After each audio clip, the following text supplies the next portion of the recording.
Bonjour. Bon, mes chers élèves, nous voici, ou nous voilà, pour la correction de l'exercice sur les nombres complexes. Bon, pour la première question, on a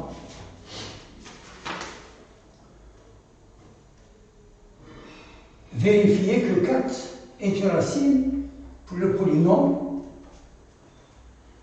P de z égale à 0. Donc c'est facile. Bon, on a 4 est une racine du polynôme P de z, signifie P de 4 égale à 0. Et P de 4, là, qu'est-ce que ça donne? Donc, z puissance 3, donc je remplace z par 4, donc 4 puissance 3, moins 2 fois 4 puissance carré, moins 4 fois 4, moins 16. Et ça donne 0, donc 4 est une racine pour le polynôme P de z. Maintenant, il y a une question. On nous demande de déterminer A et B tel que P de z égale z moins 4 facteur de z carré moins az plus b. Bon, pour déterminer le A et le B, oui, ici, on a plus az. Je m'excuse pour l'écriture. Bon, donc on a ici deux méthodes.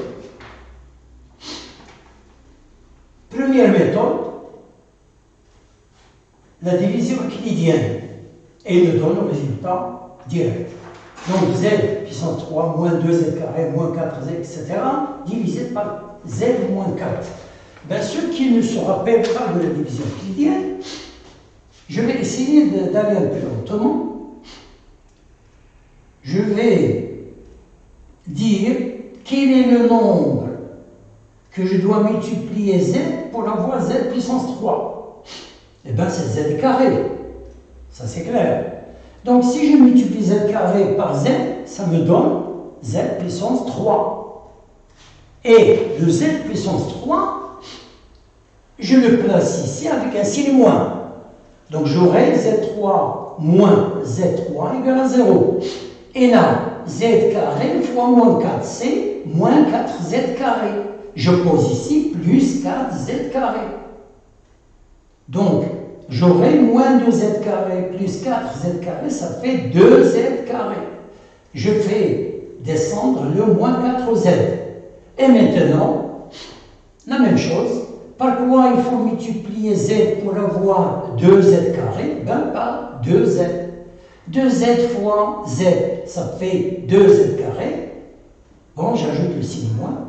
Ça fait moins 2z carré. Et 2z fois moins 4, ça fait moins 8z. Et ici, je l'écris plus 8z. On a 2z carré moins 2z carré, ça fait 0. Et moins 4z plus 8z, ça fait 4z. Je fais descendre le moins 16. Voilà. Donc, et ici, par quoi il faut multiplier le z pour avoir 4z? Ben, c'est 4. Donc 4 fois z, ça fait 4z.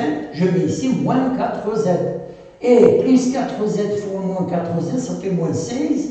Je la place ici en changeant son signe. J'aurai plus 16. Et la somme, ça fait 0. Si vous ne trouvez pas ici le 0, ça veut dire qu'il y a quelque chose qui cloche dans votre division euclidienne. Donc, et maintenant, on essaie de voir le z carré plus 2z plus 4, c'est z carré plus az plus b avec a égale à 2 et b égale à 4. Car z puissance 3 moins 2z carré moins 4z moins 16 est égal à z moins 4 fois. Voilà. Puisqu'on a fait la division euclidienne, on a trouvé le quotient, c'est z carré plus 2z plus 4. Si je multiplie z moins 4 par z carré plus 2z plus 4, je vais trouver z, le polynôme P de Z. Bon, méthode 2. Et à vous de choisir.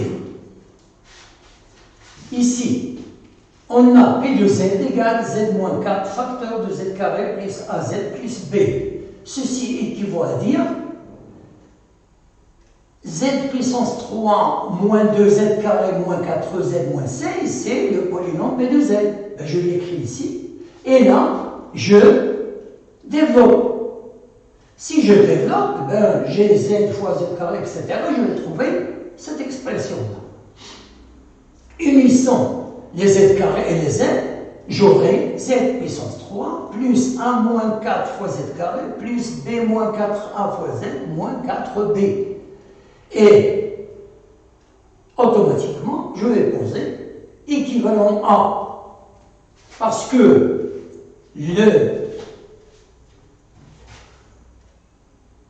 ici j'ai Z puissance 3, ici j'ai Z puissance 3, donc il n'y a pas de problème. Ici moins 2Z carré, ici A moins 4 fois Z carré. Donc les termes de même puissance, ce facteur-là, il est égal à moins 2. Donc j'aurai A moins 4 égale à moins 2. Ce qui entraîne que A égale à 2. Et là, B moins 4A, on a B moins 4 fois 2. Pour essayer d'aller un peu plus vite, pour ne pas perdre du temps, eh bien j'aurai est égal à moins 4 implique que B égale à 4. La vérification de moins 4B qui est égal à moins 16, eh bien j'ai ici moins 4B est égal à moins 4 fois 4 qui est égal à moins 16, donc c'est vérifié. Bon. À vous de choisir entre les deux méthodes. Ça, c'est un peu difficile, ça dépend si vous ne faites pas attention aux signes, mais la division euclidienne, elle est automatique. Elle est facile. Bon, passe à la question 2. On a résoudre l'équation P de Z égale à 0. Ceci équivaut à dire Z moins 4 facteur de Z carré plus 2Z plus 4 égale à 0. Ceci équivaut à dire Z égale à 4 ou Z carré plus 2Z plus 4 égale à 0. Bon, ici Z égale à 4, je pose Z carré, Z0 égale à 4 parce qu'ils l'ont mentionné, les données. Et Z1, ils ont écrit im de Z1 est supérieur à 0, c'est-à-dire l'imaginaire de la racine Z1 est positif. Donc l'imaginaire est positif, et voilà. Et l'autre, ben, c'est l'autre racine. Donc j'aurai Z1, Z2 et Z0, donc S égale 4. Et ici, moins 1 plus I racine de 3. Et là, moins 1 moins I racine de 3. Bon, l'ordre n'est pas important. L'essentiel, c'est de trouver les trois solutions. Bon, toujours, lorsqu'on vous demande des questions pareilles, pour les racines, pour etc., eh bien, la division euclidienne, ne l'oubliez pas. Et ça vous le connaissez déjà, c'est pas un problème. Bon.